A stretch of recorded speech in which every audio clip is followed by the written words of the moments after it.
Three, two, one.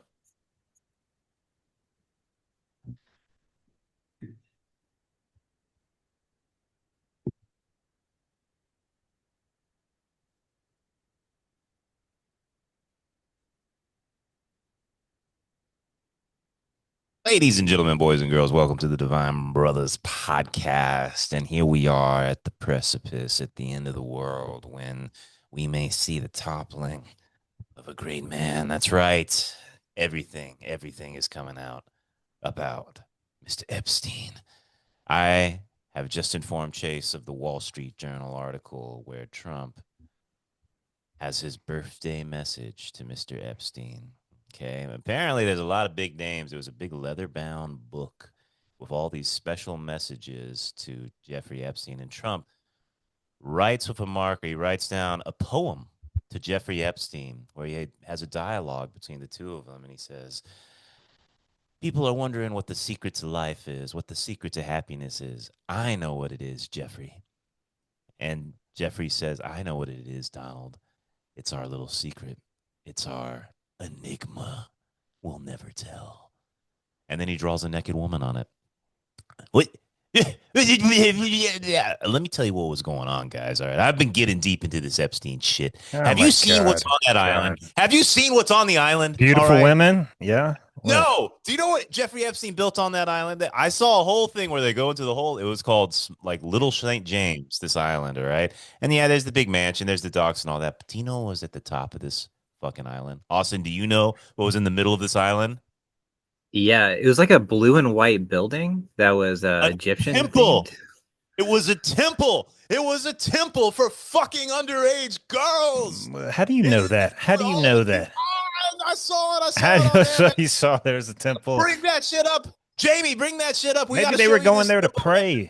pray. Maybe they were praying. Yes, to the Epstein Island, the famous holy site of Epstein's Island. Yes, dude, I am telling. I could totally see how all the QAnon people got into all this shit. I was going full Alex Jones with this Well, shit. this You is all right. know? If you want to go the crazy side, they're over there, they're fucking these women, maybe some underage, but then in the temple, they're doing the rituals.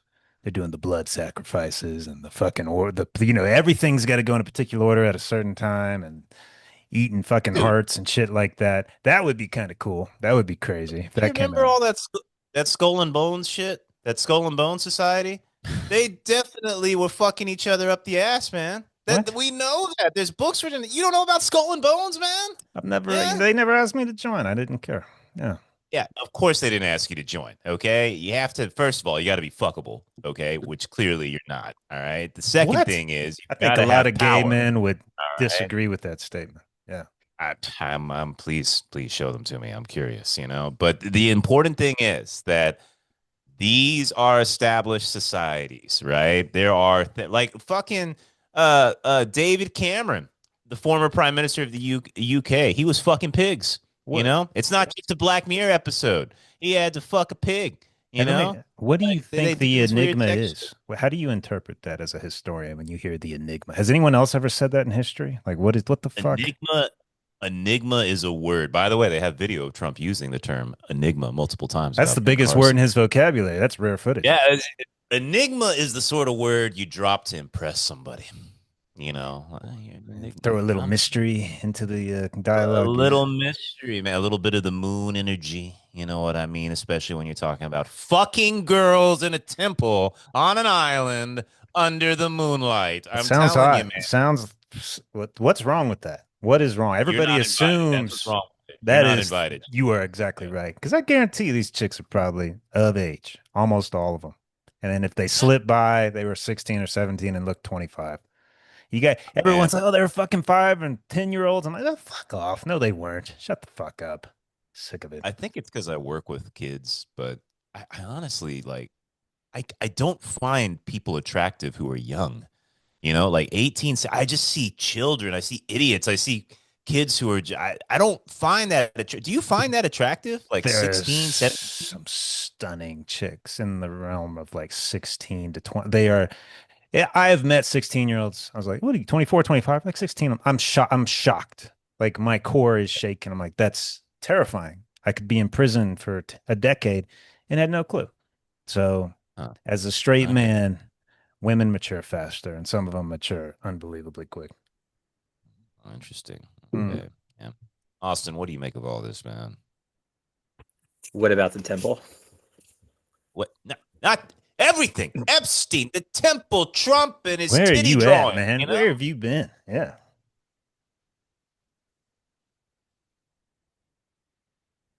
Hello. Uh oh. Hello, Austin. You there? It's been muted. Sorry, Oh, fuck. sorry. Okay. Yeah, but apparently it was supposed to be like a musical pavilion, is what he said it would be to the municipality that he was building within. But it definitely looks like a ritualistic temple to me. Well, you gotta have a musical performance center on the island. That makes sense. So maybe that's what it was for. Maybe they had It's like puppet shows and real clean uh, stuff like that. listen, man, I saw a whole thing on the island, right? He's got the house down on the beach, and the island's fucking empty, except for the big little mountain in the middle. And there's one thing on top of the mountain, this blue and white temple. It's called a temple. Yeah. A temple for fucking 13 No, year what olds. what are they trying to Yes. achieve Yes. by fucking them? They're trying to do something else. Erections. They're No, no. trying to achieve Are erections. they All trying right. to Hitler evoke a can't go to god? Is there a Brazil. cool story to this? Man, I'm telling you, I think that if you're a super duper elite dude and you're going to some secret island, and you're going there to fuck chicks, it can't just be like I'm fucking a chick. It's got to be like, yeah, I'm fucking a chick through a crazy ritual where Yeah. I'm going to the temple of fucking. I'm gonna be treated like a god, all that sort of Well, stuff. That's probably where they drug them and they fuck them, like all that stuff. well, yeah, but I mean, why are they doing it? Everyone just ends with, "Oh, they're just getting off." I'm like, "No, they're not. This is a power trip." And they're trying to evoke something or tap into something. This is a Cult 101. This is the closest it's ever come to with coming out. But I would wonder what they're trying to achieve besides the sex. I will say this. Have you ever looked into the Catholic Church fucking? Like all the Catholic Church boy fucking. Remember that guy holding that sign? That's what I It remember. it goes so much deeper than you think. Like Oh, it's not yeah. just like a couple of priests. It's like we're talking about thousands, thousands and thousands, and for generations and generations. And they knew all the way up to the Pope, and they hit it all. They Well, hit it all so much so that you have to imagine that it's almost like a secret part of it. You know what I mean? Like again, getting conspiratorial, but dude, it's not. when you look at how deep it goes, it's fucking horrifying. Wait, Like just altar boy after altar boy, generation after generation. why is it horrifying? Because it's just like, all right, we always look at it with the morality lens. But Austin, you're going to correct me on this, has talked on here about that Greek guy. He's like, yeah, Jesus, all these great fucking healers and fucking holy men, people are milking them all the time, getting that semen. He's milking young boys. Like this has been historically passed down. They suppress it, then they're shocked to see it in our religious domain today. It's like we've been doing this from the get-go. Austin, isn't that It's Austin? Is that correct? Yeah, there's a apocryphal Gnostic text in which Christ gives Mary Magdalene his semen, and that Amon guy, I was going to bring it up, thought that this molestation of children probably goes back extremely far and is probably justified by an early text. And I think it was integrated way earlier than we're aware of. I think one of the worst offenders, and Rogan brings this up, was a priest that molested like 200 or maybe 2,000 deaf children. Like that was a big one. And I believe he was moved there after molesting other children, and he was brought amongst the most vulnerable people that there could be. What with the temple and the ritualistic behavior, I don't know what specifically they were doing, because I don't know if you can lump them in with like CIA, but we have early mind control programs like Operation Climax, like uh, all these attempts of controlling the mind. And what people claim is that people that undergo sexual abuse are most likely to split off into different personalities to develop multiple personality disorder, and that these people are especially good at becoming assassins and Manchurian candidates and all this stuff. Transgender? Not always, not No, no, always. more so nowadays if we look at the data now. dude. I mean, this is what I- happens. Get I'll traumatized, you tell you go exactly trans. what it is, man. Nobody knows where Epstein's fortune comes from. It's the biggest mystery behind all of this because he was like doing Wall Street shit, but he was playing with way bigger money than a Wall Street guy, way bigger money. And the thing is, he has these Mossad connections. There's this famous Daily Beast report where they're interviewing some guy and they ask him about Epstein. They're like, "Hey, why did you let him off so easily?" And he says, "Oh, he's intelligence." And the fact is, the reason he had this island is he's fucking recording everybody. There are powerful people in compromised positions that he 100%. has that's it. That's it. That's why Bill Gates is so fucking concerned about all this shit. You know, he has all of them in compromised positions, and that's how he fucking Well, made his fortune. And that's why the United States so avidly supports Israel. well, look, I think Trump would have brought it out. I think it was a circle. It was a fucking alliance of unbelievably powerful people that came and said, if you let this out, we'll fucking kill you. And you yield. You yield, man, when the strongest fucking money in the states or in the world, Israel, comes up and says, you let this out, you're fucking done, and we'll kill your entire family. Do you think Do Trump it. is in it? I think Trump is totally implicated. I don't think Trump's smart enough to dive deep into some fucking deep ritual. I think he was there fucking. I think he was there to party. I think his crimes, underage girls, I think he was fucking chicks. Straight up, that's it.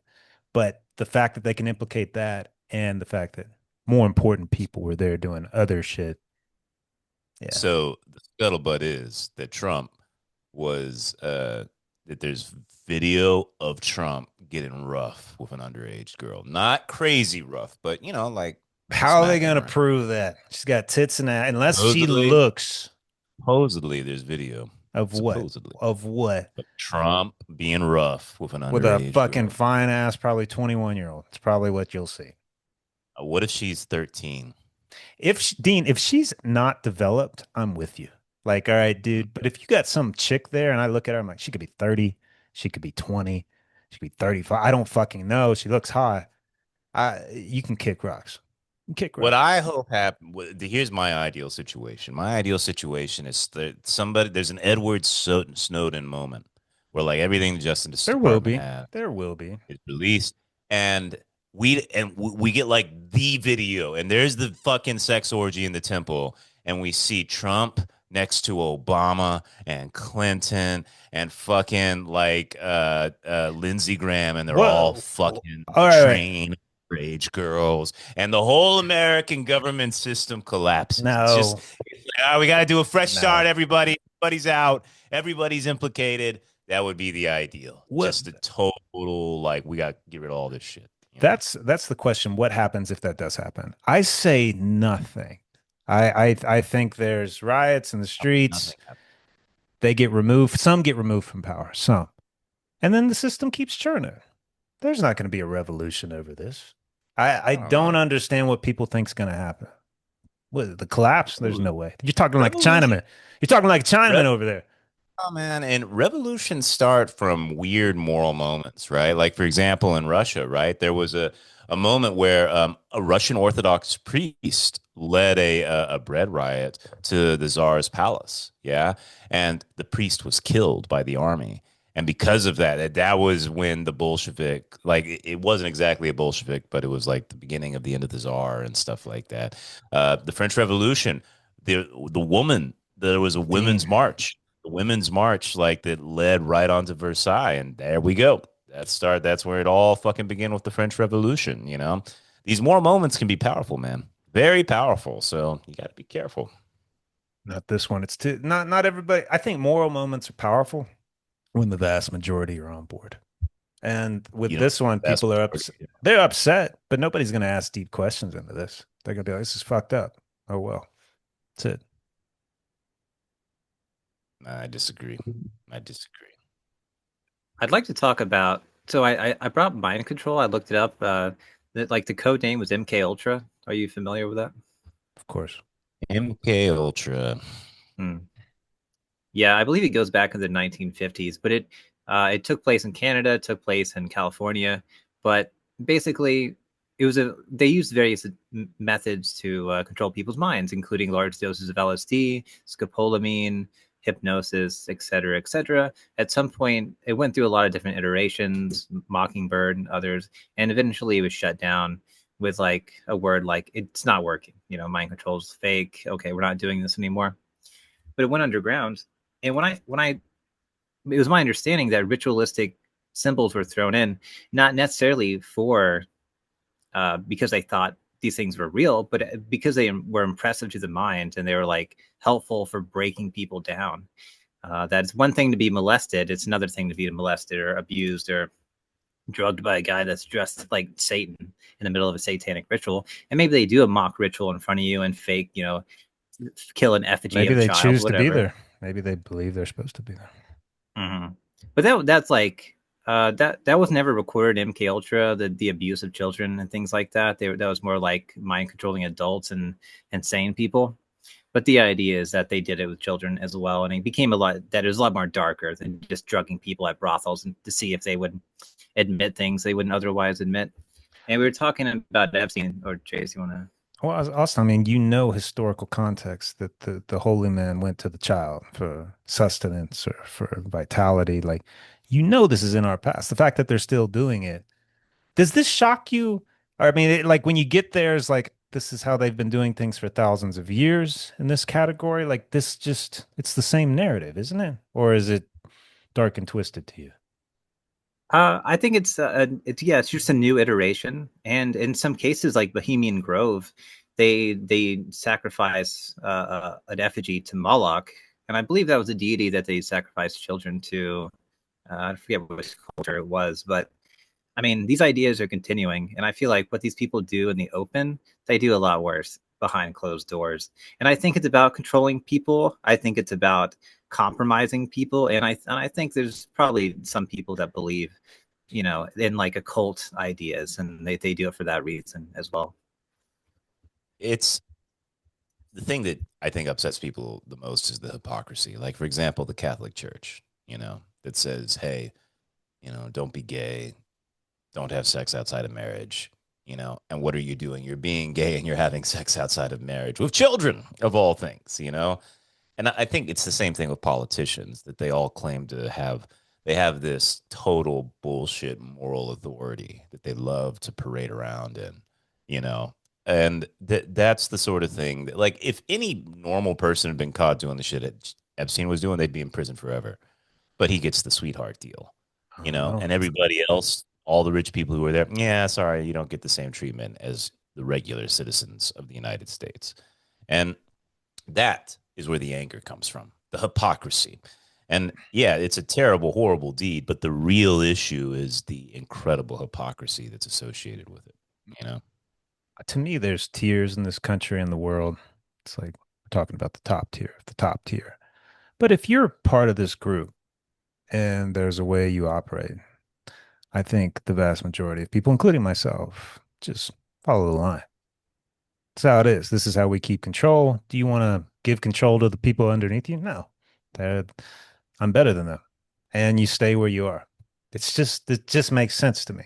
So people talk about the hypocrisy. I'm like, I think the majority of people would be doing exactly what they were doing if they were in their Yeah, shoes. but Chase, if that's the case, then the world is truly fucked. There has to be some good people. There has to be somebody That's willing not a to do sense of morality. That's hierarchy, man.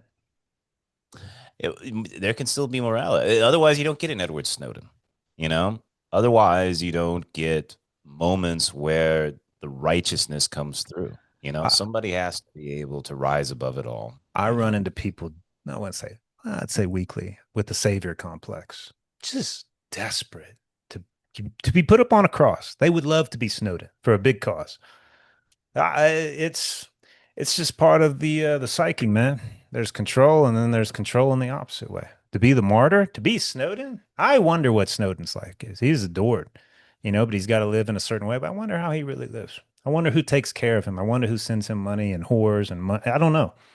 I don't know what his life's like. Be interesting. Yeah, We should but have him. We should have maybe, him on here. Let me write him. yeah, but maybe he feels secure in his soul, you know?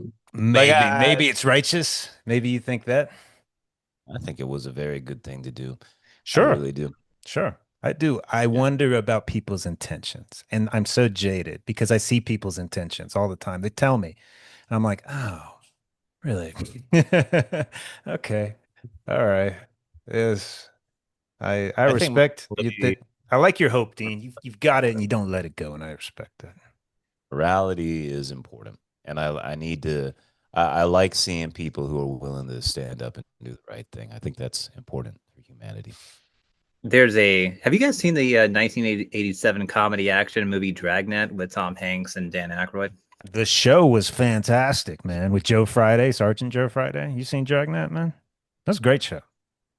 That I'm was I'm vaguely aware. I probably have seen it, but they made a movie out of it. no man, movie That's was the one nothing. with the dun dun dun, dun Yeah, right? yeah, yeah, yeah, yeah. Yeah, Dude, yeah, yeah. Sergeant Joe Friday never smiles. All fucking work all the time, and he always His got his line men. was just the facts, man. Just the Just the facts. facts. Just the Facts. facts. Yeah. Yeah. Yeah, I think it fits well what we're talking about. So Dan Aykroyd is Joe Friday in the movie, Hmm. and there's a preacher that is like shown in the movie, and he's like the epitome of goodness. And it turns out later in the movie, spoiler alert, if you haven't seen it, it's been out for 40, 50 years, whatever. But the main preacher that is against pornography is working. It ultimately you find out that he's working with the pornographer and he's creating like a dialectic where he's causing outrage so that people donate to him, but he's the cause and like in league with the guy producing pornography. And he turns out he's like the worst guy, the arch criminal in the entire movie, but he presents himself as being the best guy. And it's like, I think this is an example, a really good, a funnily good example of controlled opposition. Like you control both sides, like you present yourself as the people that are going to fix the issue while simultaneously being the people causing the issue so that people give you money to fix it. Well, Yeah. yeah, yeah. It Exactly. reminds me of Thank you. Good. it reminds me of Obama. Like I've never Ooh, been more disappointed in a candidate in my life than Obama because I think I did genuinely fall for the hope line, you pathetic. know. Pathetic. But in terms of like his actions in office, like he was doing crazy like shit that was just like Bush. He was getting deep into Syria. He was droning folks all over the place. He didn't pull out of Afghanistan or Iraq. Like all the shit that there was this incredible narrative that was so powerful that it made him immune to anything. And Did did that was an important lesson, man. It did you was. feel like he had the gift of gab? Like when he talked to Yes, me, no, he was good. He was not great. I never I saw thought he him. was great. I saw him in person. He came to Dallas and to the American Airlines Center, and I asked the principal if I could go see him because our school was downtown. He's like, "Yeah, you can go see him." And so me and my buddy Josh, we went to go see him, and that crowd was absolutely frothing at the mouth. The entire American Airlines Center was full to the brim. I mean, wrapped around the street. And when he was going, he had Emmett Smith lead him, like introduce him and stuff like that. And it was like seeing a Pentecostal church. Like there was screaming and What is wrong hollering. with Like you it people? was it was a fervor. It was an absolute fervor. And Forever.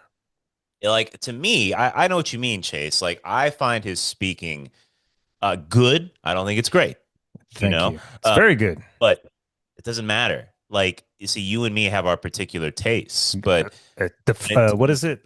What's the taste? Refined, refined, fucking sophisticated. he has he has his pulse on a general appeal at an American level. Like he understands what American people respond to, and he fucking had it down, man.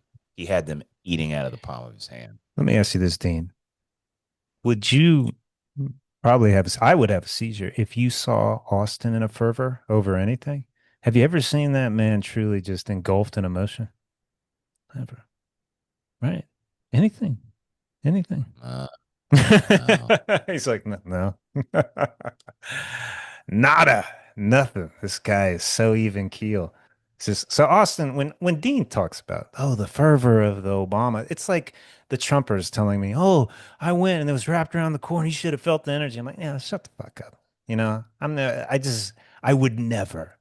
At least not to this point. I shouldn't say never, but nobody has captivated me to the point where just to be in their presence, I'm like, oh my God. Not a you didn't experience that in church, Chase. You never like at a Wednesday Never. night church, put your John hands in the air Summerall, like let me say, yeah. because this is the one famous person. Do you remember John Summerall? He was a super senior. He was a lot older than me. He was like 2 years older than me in high school. He's a great football player. No, He's the no, head yeah. coach at the University of Tulane now. He's moved up. He's making millions. They had a Mm, fucking revival at Willowbrook Baptist Church team. A revival. sure. What do you call him? Evangelist. Yeah. This guy was good. He called out everyone, you're going to go to hell. Everybody went to the front of the church. Every single Yeah. one of them, except me and John Summerall. An 18 and a 16, both of us like, oh, I think he's full of shit. Both of us were saying that. So he's full of shit. Ah, nice. It was Yeah. our bonding moment. And I was like, Yeah. I can't give it. This is so stupid. Everybody went to the front. Hundreds But of people. it's interesting. Chase, do you like concerts? I hate them. I've never liked them. Yeah. I've been to multiple, and every time I think It's this was awful. fucking stupid. It's Why did I do awful. this? I've Awful. never enjoyed it. The music always sounds better in person, and yet I know so many people who live No, for it sounds concerts. worse in person. Highlight of their, it's the highlight of their lives. You know Yeah. what I mean? My buddy Yeah. Fernando, he's a big Mexican gay guy. He's seen Shakira 20 times. 20 times. He's like, it's the greatest thing ever. What? And I'm like, dude, I can't imagine anything worse. This is a Conrad trait because in all other areas, Dean, you're an extrovert. But I have learned this over time with talking to people. The majority of people, like in a group setting where a common interest is, they're having a great time. They're having a great, just the energy, like they will use words like that, and I believe them. They're like, oh, everybody's in sync, and I'm like, what the fuck? It sounds fucking awful.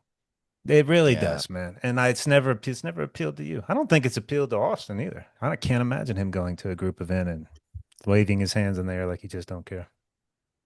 It's never happened. I remember being in church and yeah, everyone singing and raising their hands and just being very perplexed because I didn't feel whatever energy they felt. Not to say there wasn't any, but I just wasn't built for that kind of energy, I suppose. Where did you guys go to church? Trinity off Cappuccino and airport. Christ. Yeah. Cappuccino and Christ. Yeah. Cappuccino and what? You go to Cappuccino and Christ in the morning, you get your cappuccino and you get wired. Like that shit would get you wired. And all they would do is play kind of hip hop, not hip hop, but rock songs. Our God is an awesome God. He He reigns from Oh reigns heaven man. from above heaven with above. wisdom, power, and love. Our God's a fucking awesome God. They wouldn't say fucking Yeah. no, but you're pumped up on this caffeine and you're pumping your fist. That's it. There was no sermon. Sermon was 5 minutes. Just be good people and remember Jesus is watching and don't fuck your sister. Have a great day. Bye. And that's it. That was it. You got to mention that in Alabama. Important. Yeah. It Trinity. I'm was not I thought you it was were Methodist. tolerable. It was if the parents forced you to go, you were like, okay, I'll go. They had a Yeah. good There was model. food. That's what I remember. There was always just like donuts and Food shit. and drinks. Uh, And don't talk so much and you'll get people in church. Yep. Yeah. Yeah. What I'm not I think that maybe I'm like unique in this respect, but I was very confused because they didn't define any of their terms. I didn't know what God was. I didn't You know what knew the he Holy was Ghost awesome. was. You knew he was awesome, right? I knew vague details, but I didn't know why I should be getting so excited. And now that I know more, I think I was right to not be excited, to be honest with you. It's so weird, like the things you remember in church. I remember, so Chase and I went to Willowbrook, which was this little Baptist. It wasn't little, it was a pretty Was big Baptist fucking church. the church. It was the Yeah. church on the south Yeah. side. And I remember, when you're a kid, you don't remember much, but I do remember this. Like we'd be sitting in the pews, and Chase would be drawing on the back of like the little cards that they had there, and he would be drawing like little muscle guys and stuff like that. They'd be like just muscle boys and stuff like that. And then I don't remember much, but I do remember that the preacher, John Dees, was fucking funny.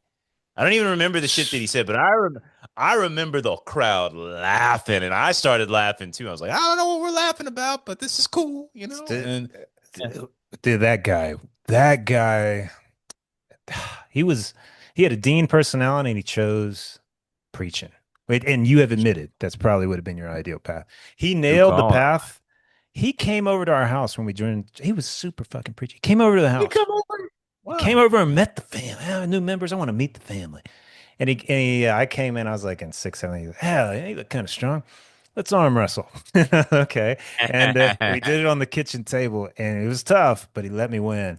We all laughed, and he was leaving, and he pulled me aside. He's like, just to let you know, I did that for show to get your parents in church. That will never happen again. And we laughed. We laughed. I liked him a lot more. Man, see He had that? it. That's what I'm talking about, And man. you know what happened Yeah. to him, man? He got seduced. He got seduced by one of the patrons. Sticking his dick. All right. But And, dude, he was the type of preacher. If he came up and said, "Hey, Chase, how you doing?" You feel honored. Like I feel that. I'm like, oh, I was noticed by the holy man. it's a That's big church, man. It's a powerful. big church. So you Yeah. talk about, concerts. Fuck that shit. To be noticed by a holy man, that'll get you dick hard for sure. I love our holy man is the Southern Baptist preacher in Huntsville, Alabama. Absolutely. Well, I wanted to ask Austin this before I forget. Austin, has there ever been a time in your life where you've truly been excited for something? Because I really have not seen you vacillate on emotions. At least you don't show it. Yeah. Where has been the excitement? Yeah, I remember when I was messaging Edwin for the first time, A and he was sexual nearby. excitement. It wasn't Yeah. sexual, Dean. It was Why not? romantic. Oh, That was okay. exciting. Dean, it's a big Okay. difference, and there's nothing related between the two. Get it right. I'd been alone for a while, and I was excited to meet someone. But excitation, that's hard to say, you know. That's a strong word for somebody like me. Austin, I share It's tough. that. I wish I could tell you the last time I was truly, I would kill for an excited moment. Kill. Not even sexual. Sex is great, but just like something that makes me giddy, like a little girl. I would love it. It's just few and far between nowadays, man. Sad. Yeah, I like lately with the meditations I've been doing, I get these incredibly intense like bursts of energy that run through my body. That's like nothing I've ever felt before.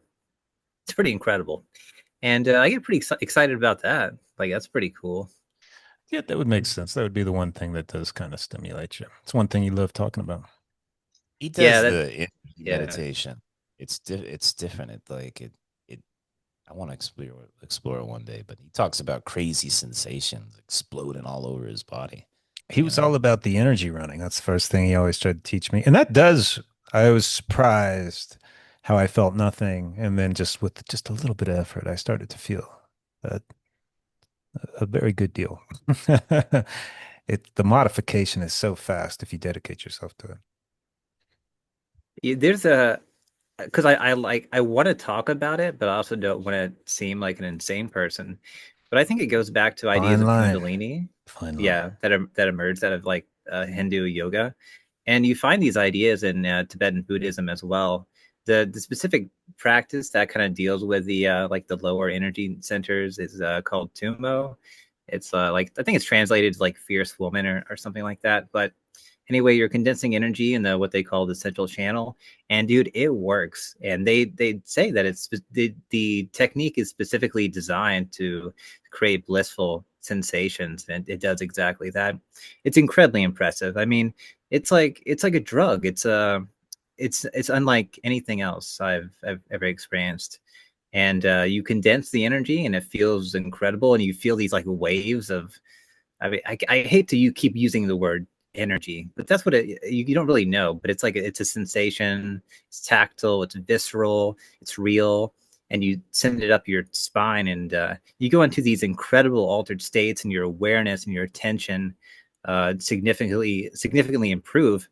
And I don't know what to make of it scientifically. Like I can only look back to these like religious texts where they're talking about it, but I don't know what it is. But it's awesome. It's awesome. Keep going, man. Deeper and deeper. Yeah. I get the It's feeling you must getting be pretty busy, you know. Like it's hard to find I meditation time. you're right. Yeah. I wish I could do it like a lot more, but yeah, I am busy. But even like a 20-minute session is good. Yeah, but I would like to dedicate more time to it. Sometimes it Sure. gets so intense that I can't do it anymore, and I can't do those Mhm. particular exercises. It's like my entire body tenses, and it's like almost like a tickling kind of sensation. Like it becomes too much. You know, it's enjoyable, but it's too much. And I think it's radically changed my mental health. I feel engaged with life a lot more than when I was like depressed. Like I don't even feel depressed at all lately, and I don't know what exactly to attribute that to, but the meditation, Me. whatever it is, dude, it's having remarkable. effects on my mental health as well. So I'm just in What I'm the, in awe. what's the Hmm. progression of it? Like in the Mind Illuminated book, it's very clear the progression, like the evolution of focus and getting to the point where you got absolutely perfect focused attention, and then you kind of get to a point where you can empty the mind and all that. When it comes to the Tumo, Tumo. what's the progress? You know what I mean? What are you working towards? Yeah, very generally, you want to gain control over the energy body. So Tumo, Mm. you're working with a fiery energy, and it has a purification effect on the subtle body. It's how they describe it. So you're using it to gradually purify yourself, but uh, you use the lower energy and the energy that emerges out of the lower centers to activate the higher centers. And those are techniques I haven't got into yet. So, but that's the progression as far as I understand it. Austin, I don't want you to get off topic here because you're kind of running from my question I asked you. Now, you gave me the meditation answer. I want to know something in life that has excited you at any age, or more actually recently would be better, but anything besides the meditation. I can't even comprehend what would captivate your attention in this waking world. I have no idea. I have none. I can tell you what gets me and Dean excited, and sometimes we share it. Dean, you know what Yeah, this is? Food. Well, yeah, if we're high at Capitol Grill, but like a good fight, like a fucking good fight. Both of us get into a good fight, like a UFC It's been a fight, long time. Been a but it long can time, but yeah, happen. Yes, sure. Sure. Yeah. absolutely. yeah, it's tough, man. I don't know. It's really hard for me to get out of my like center area. I never go that far out, which is I think generally a good thing. Like, Yeah, 'cause I don't get extremely angry, but but I was telling you this earlier. Then we had the book club last night. 38 minutes. You didn't say anything, man. It's like I don't. Why? Don't you feel like that's too long to go silent? Right? that was a long time. I agree. It was a Uh, long I time. had I was just really tired, and I didn't want to interject unless I had something really great to If say. if you ever interrupted somebody, I might get like a little chubby in my pants. I get a little excited. That would excite me. I'd be like, wow, did he just cut that guy out? That was fucking awesome. Do it again. Yeah, I'll- that's now go ahead, One day, Dean. man. Stu, I want you to. I don't know if there's such thing as vacations for for people like you, but one day you got to go off on the meditation retreat. You know, I keep reading that Tibet history book that I read a long time ago. It was the same. Every single one of those Tibet great Buddhist monks, they had the same thing. They'd go study. They go from monastery to monastery, study under this guy, study under this guy, and then they would all go off for like, we're going off to the mountains for 4 years. And then they'd come back and be like, all right, we got a new method, meditation. They spoke to me. I had the visions. I think I think a retreat would be an interesting experience for you. That doesn't even mean going off to like, here's our meditation resort, in the mountains of Thailand. It just means like taking a good long meditation period of time. I think that would be awesome to do for you. Yeah, for sure. Uh, I don't know the years thing. I don't know because like there's been a lot of very No, famous I'm and talking about like a week I of could do I could hardcore meditation. I Yeah. could probably do a week. Yeah, that when sounds this good. when this podcast gets big, we're gonna buy a retreat like that in the mountains, and in the middle of it, this is what I'm thinking: have this kind of blue and white building, be like a temple Yeah. kind of place. We'll do shows there, like Sure. puppet shows and stuff, but nothing too sadistic. I'll never forget one time seeing a puppet show at a gay club, and they used their penises to move the puppets around. Really, how was that? It was pretty good, Yeah, I actually. don't know. It was I'd like done watch by that. drag queen shit. Like they had him dressed up as little drag queen dicks and stuff like that. And there was one guy who had perfect control of his cock, so he could make it hard and soft at will. So it would Superpower, like man. shrink and go up and stuff like that. I was like, damn, this guy's impressing me. So yeah, that could be something done in the temple, and then you could meditate, yeah, during the show. And I think that that would be a great test of your peripheral attention. I think so. So it could I think really. it's a great idea. Just came to me. Yeah. Do you think Jeffrey was doing stuff like that in the temple? I think people make a lot of negative assumptions. I think they want the worst because they hate Trump. God knows. Who knows what the enigma is? I would love to know. I would love to know what the real enigma is. Love to know. There was the original, like old school temples, like ancient Mesopotamian temples were always prostitution temples. Like there's this Babylonian god. I can't remember her name. She was some kind of fertility god or whatever. But literally, her temples were just huge, huge, huge, huge, like gatherings of women, and it was like considered normal for like you to send your daughter to like serve the god for a year, and she would just be there fucking whoever came into the temple, you know, and like Girl, that woman. was it. Yeah. Yep, the whole point. Like you would go into the temple and you would fuck, and it was considered a spiritual duty. Like you had Mm, to go in there, you mm, had to fuck, you mm. know. And I mean, there was something they saw it as like the ultimate. Again, it gets back to ego and archetype, as all things do. It was the union of the sexes, right? And when you have this union of the sexes, they believe that you had the divinity come through in that moment, you know. So it was a celebration of that union. See, so this is where it gets me. It's like the intention in some ways could be a sacred event. But on the news with everybody, we want to label it as this evil, evil, horrible, tragic thing. I was like, this has been around since the dawn. You know, you guys just aren't aware of it and you're preaching morality. It's just, I have no But Jay, hold on a second. Have you ever had a sacred fuck? close. I would say if, you know, And I'm not just close. saying hot. I'm not just saying hot. I mean, like it was almost Yes. spiritual. Yes. Ah, Because interesting. I could have it here again and I'm terrified of it. Oh, you want to hang? No. No. I will say yes to everything. It's it would be so good. Can I have your wallet? Sure. You know, can you take care of my kid? Yes. I don't want that. To me, that the power is too much for me to handle. It's sacred. So yes, I've had that. I've had the extraordinarily hot experiences, but the spiritual, I don't know about that. You know, that's something It's a it's never gotten momentary to thing to us. me. Is spiritual. Well, I mean, you're talking long lasting. In that moment, Uh, I have experienced ecstasy. In the moment, I've experienced ecstasy. I have. Yes.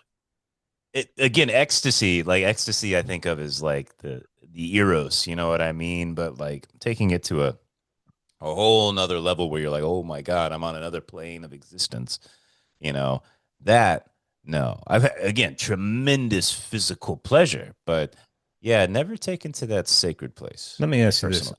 If you're in a relationship with just a beautiful person and they're Mm. tolerable, they are. And they give you enough hope to be like, I can make them the ideal partner, and they're just incredible in bed. It's it makes you do stupid. It makes you say yes to everything. Like I've seen it happen over and over. If I've seen it happen myself. So, I mean, we're talking sacred, but I guess I wasn't applying sacred. I was thinking more of just overwhelming power that I can't fight off. Ah, yeah, not personally, no. Hey, Dean, I looked it up. Apparently, the earliest records are from Sumer. It says Hmm. Sumerian records from around 2400 BCE describe a temple brothel, Kakum, operated by Sumerian priests in the city of Uruk, dedicated to the goddess Ishtar. And then a little bit. Ishtar, I've heard that name before. So, Yeah, so Dean, if you know, and you would know, you're a fucking historian, man. I'm a little disappointed we're not reading that Aztec book, actually. But why do one you day. think? Why does the morality stand out to you so much if the morality has always been just kind of cyclical from the get-go? It's one thing if you're saying like, "Hey, this is a temple where we worship our God through fucking." It's another thing when you say, we don't believe in homosexuality and we don't believe in premarital sex, but we're all fucking children secretly behind the But door. the The news is hypocrisy saying is that. the The problem. news is saying that. They're not saying. I wonder what they would say, unfiltered, why they're doing it. It's not the reason they're doing it. They would never say. Yeah, but what do you think their answer would be? Their answer would be because I can. You think that's it? You think there's no deeper purpose to it? It's like you were saying before. If you were in the same situation, you would take it. You There's know, like Trumps. There's people that are I completely instinctual, sure. I think that there's I think that the natural human selfish inclination, like I think you're right, Chase. Like most people don't give a damn about morality. They're just going to do whatever feels correct. And if they're given the opportunity, they will take it. No questions asked. Yeah. I think that especially people with high libido, I mean, I often wonder about this. Patrice O'Neill talks about this sometimes. He's like, listen, if I had a woman bent over in front of me, just showing me everything, he'd be like, if you said no to that, I would say, well, you're gay. Yeah. You're clearly gay. You know what I mean? Like, it's not really there's not a choice in that moment for most people. There's only the reaction, you know? So I think they would just say, because I could. Yeah. Okay. Fair. People fall in line. Yeah. Wait, for what specifically? For Oh, whatever younger? they're doing on that island, So, whatever they're Well, doing. I think they're trying to evoke something. There's something much deeper than sex. I think they're trying to some type of entity, you know. hmm. So No, it wouldn't surprise me at all. I think a lot of these people, I don't have their names on hand, but so like, you have a billionaire builds a bank, names it after an ancient god. I believe these people are occultists if they have any beliefs at all. And maybe they're it's close to Satanism and the idea that they believe that these entities can give them power. Maybe they have a little grimoire, one of these books of ritual devices and techniques where it says, "Hey, you need a child." is You that a know, grimoire? What is a grimoire? it's usually a book of like names of Wizard book. demons and angels and stuff like that. Yeah, and I could totally see it because you take maybe a sociopath or a psychopath, somebody that's just really obsessed with power. And it goes, I mean, this is why people were doing it way back in the day. You had sociopaths trying to get the Philosopher's Stone, killing people over it because they wanted power. And I also think there's this idea of taboos are powerful or mentally powerful. And think about serial killers that start with very basic imagery and they move to pornography and then violent pornography. And then they're voyeuristic and then they're attacking women and raping them and killing them. And it's like, then they go after children. It's like you keep breaking taboos because it's powerful and stimulating and interesting and novel. And I think doing that, doing that with a child in a satanic setting, that's like the ultimate taboo. That's the ultimate novelty. But I think what Austin, the yeah I was gonna. Well, ego and archetype, was that the one that went into the forbidden, or was that William James talking about the?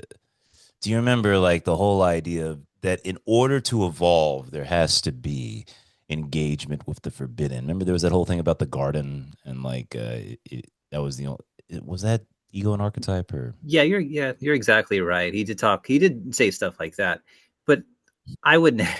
I don't know if he would take it that far, but definitely like to grow you break beyond like artificial boundaries. But do you think that they're doing it as self growth I techniques? think that the ultimate high is the conquest of the forbidden. You know, like I think it's the same phenomenon that happens when you bungee jump, right? You are teasing death. You know, and I think that like you say, the taboo and the forbidden things in life, like if you can find a way to dance with them, it demonstrates a degree of power that you can't find anywhere else, you know? And I think that one of the great forbiddens is the violation of innocence. Yeah. Like where you make a conquest of others' innocence. Yeah. And I do think that there is a kind of evolution that must happen there, a psychological evolution that would lead to a tremendous feeling of power, With right? Where you are able to take the innocence of others, the ultimate forbidden, with the ultimate and division, but there's stories of Jesus doing this, right? I mean, it's the ultimate forbidden because and it's Chase, you're talking unlocking about something. one fucking weird source that's not included in the canonized Bible, but okay, fine, like I Yeah. do think that I think that forbidden has an appeal. to a lot of people. And maybe powerful people that need real highs, maybe that's the only place they can get them.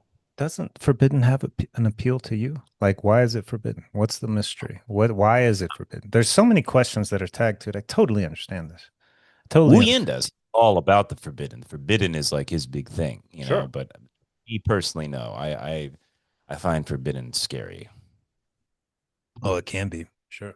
But scary can also lead to like, what's over the fence? Like, I want to take a look. I want to jump out. Like it's fear is a powerful motivator. Powerful. Mm, definitely. Yeah. Yeah. I think that kind of pursuit is demonic in like the truest sense. That you might be able to get bigger highs. So I just like think about Bundy, like this is a guy that was able to break every taboo, had no qualms about morality or anything like that, and he was just driven, maybe partly by power, by these incredibly strong drives to destroy innocence, or like it didn't bother him that in order to get his needs met, he had to do that. But I feel like it leaves you a shadow of a person. Like there, there's always like good and ways of going about things, right? Like going over boundaries in different ways. Like there's proper ways to do that. But I think with like karma and all this stuff, like you can't hurt other people. Like you can do anything, but you can't But do that. come back to ego and archetype though, and the garden, right? Man becomes fallen. Once you violate the forbidden, you are no longer a creature in the garden, right? Your innocence is lost. You are a different thing. You're a different entity. Yeah. And you can't go back. It's guarded by an angel with a flaming sword, you know? And I think that that is Bundy, right? He crossed the forbidden and you can't go back after you've crossed it. You are a new creature, you know? And I just look at it. I think the metaphor stands, man. There are certain lines that once you cross them, you're a different thing entirely. I wouldn't personally take it in that direction. I think there are people who talk about it that way. There's a famous esoteric order called the Order of the Nine Angles that's kind of engaged in human sacrifice for reasons like that. I don't agree with it, and I don't Uh, think, Let me ask yeah. this. This is somebody who's not here. Austin, your brother. Have you ever asked him about when he was fighting over in Iraq? Yeah, I've got like kind of vague stories here and there. One thing I would never ask him, but I would be curious if you what happens after you kill someone. You know, when it actually happens, the moment that you see through the scope, down they go, they're gone. Is there a fundamental shift in you? Are you the same? Do you just go you're fine, you just keep going about your business, or no, you've crossed a threshold and your mind has changed from So that point on? I'm not saying you're crazy. I'm just saying that you're different because you've not crossed the threshold. I don't have this experience, but I've talked to a lot of guys that have. The distance matters. I've talked to a couple guys where it was close, like super close. See the eye, like the soul leave the body. That affects, at least it affected them. And then I talked to people who's like, yeah, I'm pretty sure I killed him. He didn't move, but it was hundreds of yards away. I Right. think it definitely has an effect, but the intimacy, I think, has to factor. It has to, right? Yeah. Crime of passion versus just a random killing. Yeah. Yeah, I Yeah. think being at war, I think the context is incredibly relevant. Because if you believe that you killed a terrible person, you saved lives, I don't, I doubt it would bother most people. But if it was like you walk up and it's just some random civilian, you'd probably fuck you up pretty badly. But I think it's all about And if you were in a context. war scenario, could you see yourself killing someone? Like if you were replaced, if you were in your brother's situation and, in Iraq and stuff like that, could you see yourself pulling the trigger? Yeah, definitely. Though I wouldn't like revel in it. I wouldn't Hmm. be happy about it. The only way you'd get me into warfare, you'd have to force me. You'd have to like kidnap me, basically, because I don't know. I can't point to like a justified war that's happening. I think it's all politics and it's all controlled opposition. I don't think there's like a legitimate war happening anywhere. I think it's all contrived. I don't think I could do it. That's not a moral statement. I think it's more of a cowardly statement. Like I don't think I have it in me to. I don't think I could pull the trigger. I don't. I think I would be way too much of a coward to do it. you know, like even in a war situation. I think I would be the guy in the trench who just kept hiding, like I don't put me in this situation. Don't, I can't pull the trigger, Uh, yeah, I don't know. I can't tell you exactly why. I just feel like that's the kind of person I am in that situation. Yeah. Yeah. I did the idea of getting shot bothers me a lot more than shooting somebody else in like a war situation. Interesting. Because I like the media you're always represented or like the main character typically is like you're practically immortal and you're always in the right and there's very little ambiguity and you're always the winner.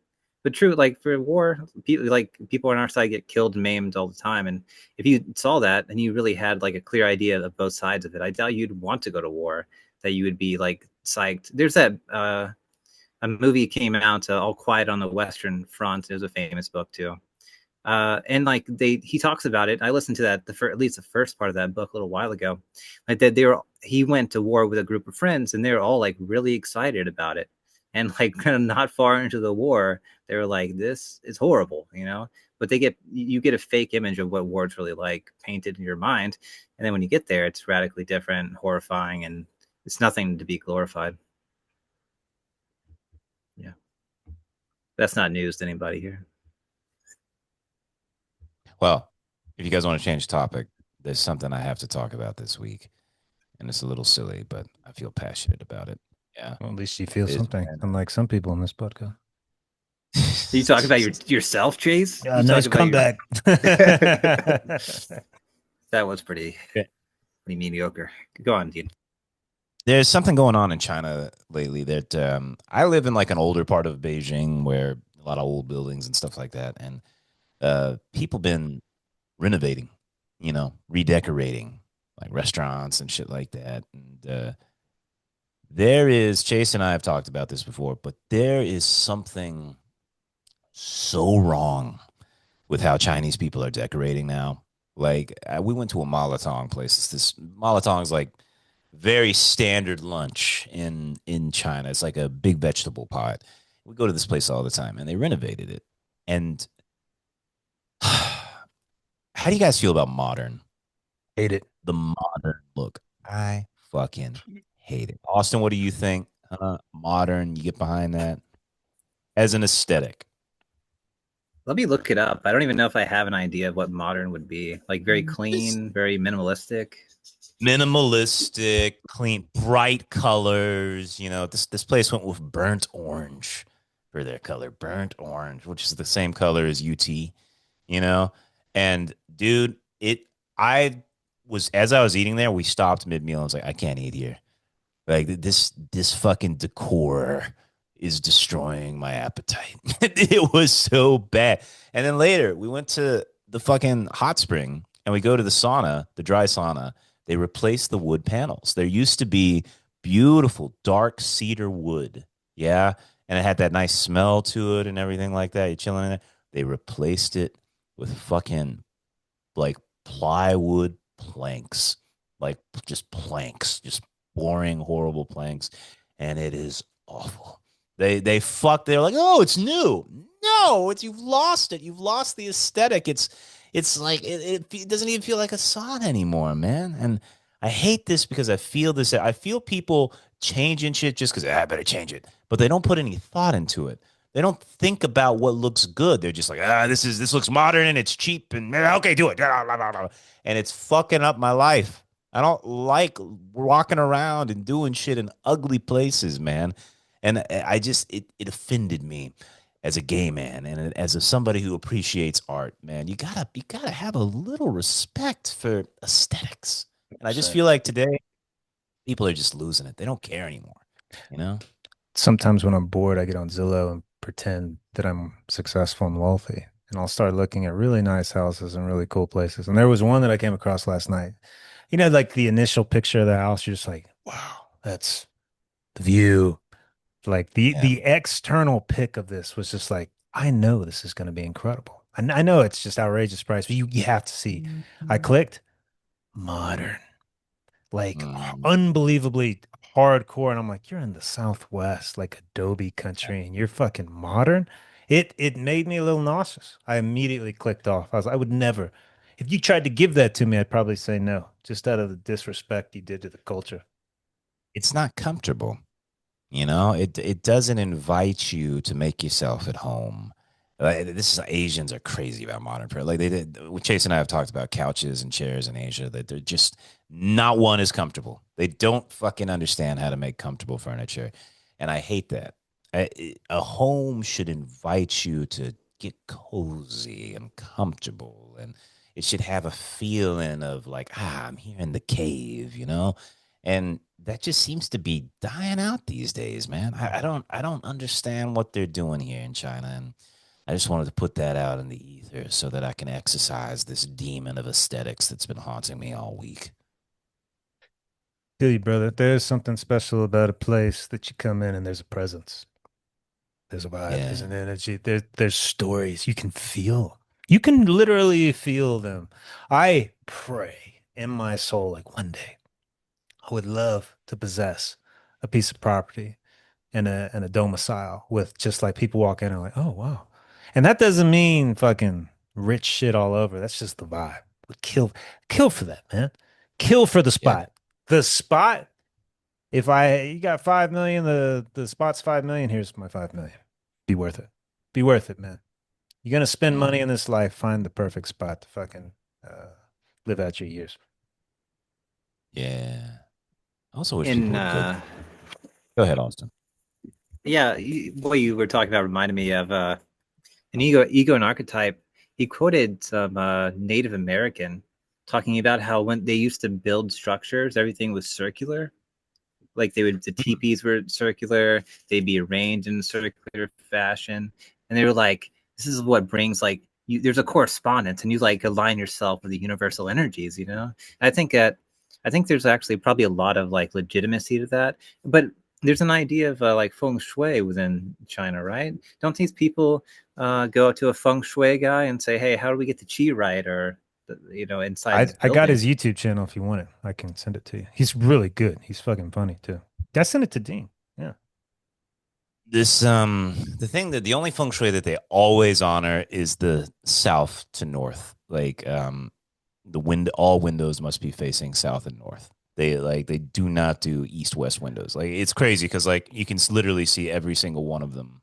And Uh, and that Dr. every building. LeBerg with the lucid dreams, if you Uh, slept north to south, you like increased 50% on lucid dreams. It's Interesting. fascinating. It is interesting. If you go to the ancient Chinese buildings, like there you can see some really cool stuff. Like my maybe the coolest thing that China ever did. There's this place called the Yellow Crane Tower, ancient Tang Dynasty structure. It's a big Tao. It's like a huge pagoda sort of thing, but it's not temple. It's like in the bottom is a bar, a restaurant. It's thousands of years old, right? It's a place for drinking baijiu, right? And anyways, as they drink the baijiu, you get wasted, and then you go up to the upper stories. And in the upper stories, it's this huge open room, and from the ceiling, they have scrolls hanging down. And on each scroll Cool. is a poem written by a drunk, right? And everybody goes around reading the poems. And if you're bold enough, you can try to write one, you know? And like if it's shit, they're just like, fuck it, we're not hanging that one up. But if it's really good, they hang it up, you know? And like so that was the whole thing. And so it's you get down, you get drunk down there in the bottom, you go up, you read all the epic poems from all the best people who've drunk there.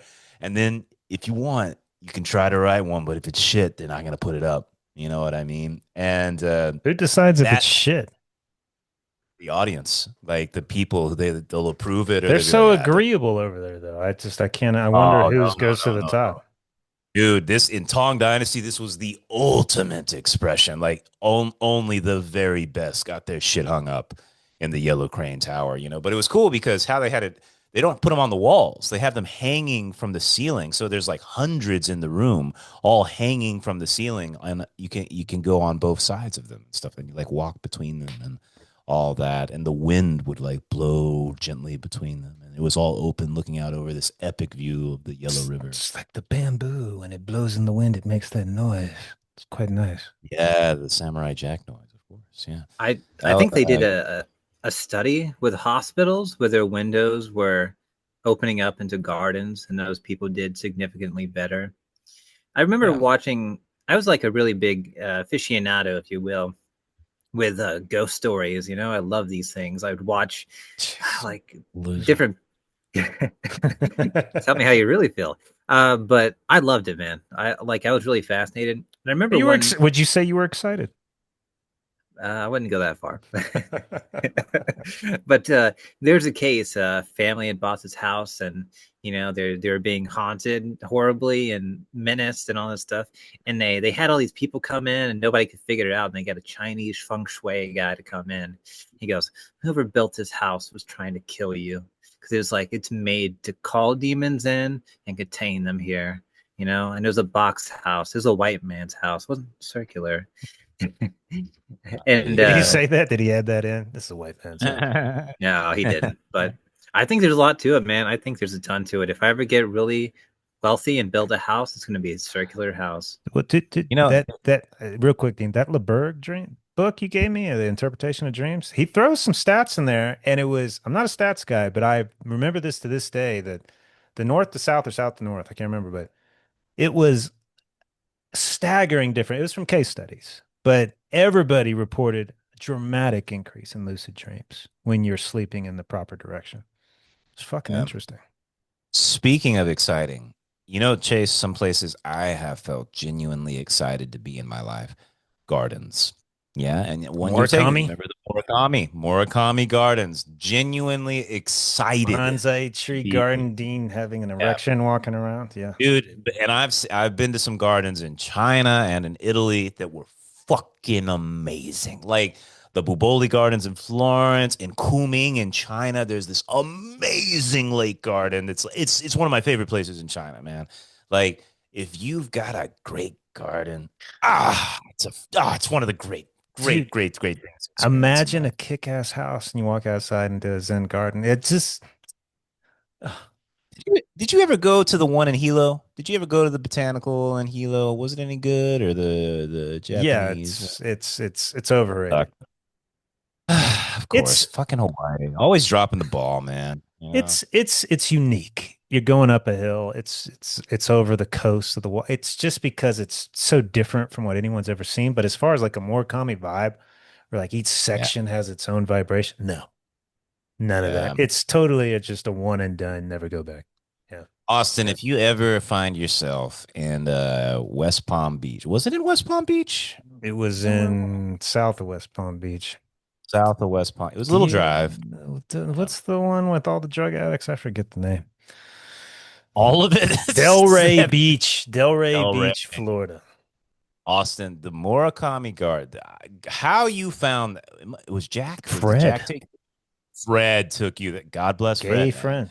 Yeah. He should come on this podcast. But Oh, great. I'm gonna call. great. You got to contact Fred, man. But Austin, you could talk to Fred too because he's a former drug addict and he's a gay guy too, Probably still a and drug addict, right?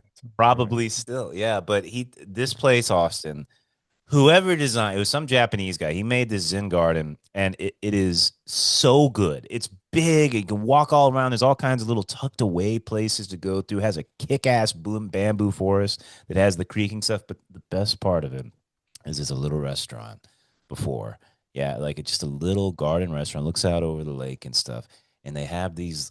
It's just they have these little bowls. It's all run by Japanese people. They're immigrants. And there's a little old man who just tends to your every need. He He wasn't brings that old. He was just unbelievably precise. it's Water was getting very too good. low. He was there. Needed a He was refill on there. point, man. On Dessert point. that he was, and I told Dean that, like, Dean, this Great guy dessert. is the greatest waiter I've ever come across my entire fucking life. Yeah, yeah, he was. He was always observing from the corner, not looking at you directly, but he was looking at you out of the side of his eye. And anytime you had a need, he was there. He would have been the ultimate butler. Would have hired that guy as my butler. Would have been a great Chase hire. and I too. But like this is something like I had to change when I came to Asia. It was a problem. I will fucking like guzzle down a gallon of tea or fucking like water, whatever I'm drinking at like I will take cup after cup after cup and just drink it. In Asia, they don't do that shit. They you have one drink and you make that shit last for your 3 hour meal. Like so that was a change. But I remember in the Murakami, I was guzzling that tea, and he just kept that topped off all the time, and I was like, God bless you, buddy. God bless you. You got a little Buddha in you, man. But then But, afterwards, it's a little less than a mile, but it's this beautiful walk through a great bamboo walk. forest, through a little stream, through a Japanese house with bonsai trees. It's just, then you got the little hill with the Kubota, whatever on top. It was just beautiful. And plenty of places to stop, benches to chat. It's perfect. A little let the food digest and it's a beautiful first date. Got me laid 3 to 4 times. It's fantastic. Yeah, yeah. Do you remember one of these guys' names? What do you Sorry, mean? Chase. The names are not necessary. Oh, the hookups. Oh, I thought you were talking about the waiter. The This hookups. was in Yeah. South. This was interesting. It was 2 Latin girls and 2 black girls. There were zero white guys. Wow. If I I mean, remember girls. correctly, I, I think The you had truth has your way come with out. one. You had your way with one in the park. Am I right about that? Yeah, she was Colombian. Let's see. This place was I magical. dude, I took the Colombian there. She was fucking incredible. She went there. We're eating at that restaurant. She's like, the food's fucking incredible. The dessert, the view is incredible. This is the best date ever. And then we're like halfway through. She's like, come fuck me in the woods. I'm like, really? And she's like, I was like, okay. It was Uh, not the plan. It was just like, wow, she really appreciated how good the date was. I love that about her. She was a little insane though. Yeah. Wow, she sounds unstable. Do you remember, Yes, very much ladies, so. man. was it expensive, the restaurant? No, no. No. It's like a perfect size meal. It's a little bowl, You like gotta a little pay to get in, which is $20. But I had a membership. I had a your year-round membership. membership. Yeah, it was You had a smart. membership to a large Zen garden. I would go there if I was bored. Totally I worth would it. go there at least once a month when I was bored, and I would walk it. I would have lunch by myself, and I'd walk it. It was fantastic. It was great. Fantastic place. Really good, man. I dream of one day building a place like that. I think you could. I think you could build that in Alabama. If you had that entire farm, you could create a Murakami type vibe. People would pay to It, just it, walk it. it should be Hawaii. That's Sure. where you could grow up, you know. Like Alabama, I don't know what kind of garden you could grow in Alabama. But, Artificial.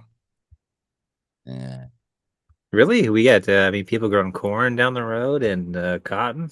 Let me tell you something, Austin. I got a problem with Alabama. When you drive in Alabama, it says, and I'm sure this has bothered you too. It says the beautiful. I know what you're gonna say. The And beautiful. every single time I came into my Alabama, I feel a little nauseous. I've never seen anything in Alabama that's beautiful. Yeah, like beautiful. I've seen Really? shit in Colorado that's beautiful. Hawaii, California was beautiful, but Alabama, like I've seen some Got nice, bad cool. memories. No, Huh? nothing Yeah. beautiful ever. Dude, at the mountains, like the foothills around Huntsville's a pretty place, man. Hills, hills, hills, not The mountains. hills. Dude, like I remember Beautiful, growing up. cool, nice, pretty. I was thinking about this the other day because I was just I was going like randomly YouTube music while I was working out, and out of nowhere comes Sweet Home Alabama by Leonard Skinner. Yeah. And Yeah. as I'm listening to it, like this nostalgia comes back to me because I remember being a boy and our parents had the Forrest Gump soundtrack, and they used to play that shit, in the car. And I remember Alabama had this like kind of appeal to me. It was like this. It was Oneana, man. I remember thinking this is great. Like the forest to run around in, the big open fields, the lake, the fishing, the good blue skies. Like I remember really being enamored with Alabama as a boy. Sure, it's cool. There's better places with fields and big skies and all that shit. There's I better. thought Alabama was better than Texas, personally. You know. I hated Lubbock. I thought Lubbock was You're fucking hard. comparing very mid places in my mind. Very mid, both of them. That's where I grew up. So I guess that's what I could say. Man, me too. So, yeah. Austin, do you love your home? I think it's fine. Very It's fine. neutral. No, look, I'm in a like a city with a lot of progressive people. A lot of people here are from out of state. It's not the best place in the world by any means, but I work with a lot of good people. Definitely not rednecks. You have to go to the right place in Alabama. We have some absolute shitholes here, of course, but This is the one thing I've always felt strong in life is the presence of the environment. And it mattered because I always, my distinct memories growing up were how different places felt. Like, man, this is different. This is better. And not always Mm. better, but it's like it's intoxicating to me sometimes. So I could never settle. I could never settle for somewhere that was okay. But for me personally, Alabama always bothered me. Texas always bothered me. I always thought like, man, this place, there ain't nothing to look at. There's nothing stunning. Would love to have stunning shit around. It's when you live somewhere that's stunning, it makes life easier. Days are just not as bad. I'm being fucking serious. I will wake up in the middle of December in Hawaii and look at the shit or hear from you go, oh, fucking snowstorm. I can't do the podcast. Like, oh yeah, people in shitty places with shitty weather have to deal with that shit. I'm so grateful. So grateful, man.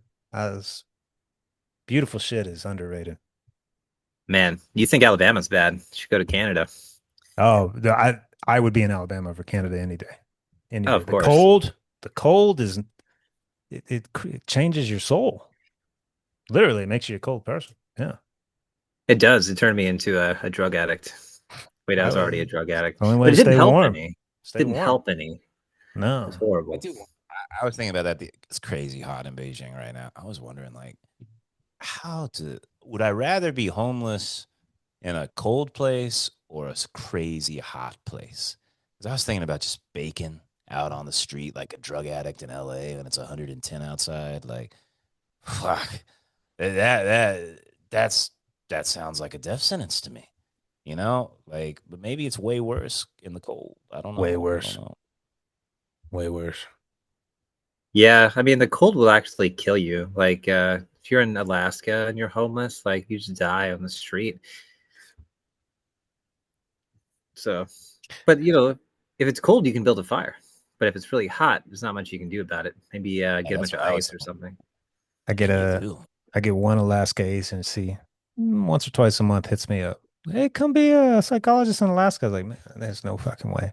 It's like talking to people fucking wanting to kill themselves in the middle of the bush or killing other people. And every single time the recruiter, I'm like, yeah, the population's pretty difficult up here. I'm like, yeah, dude, no, there's no Yeah, way. I don't think I could do the midnight sun thing.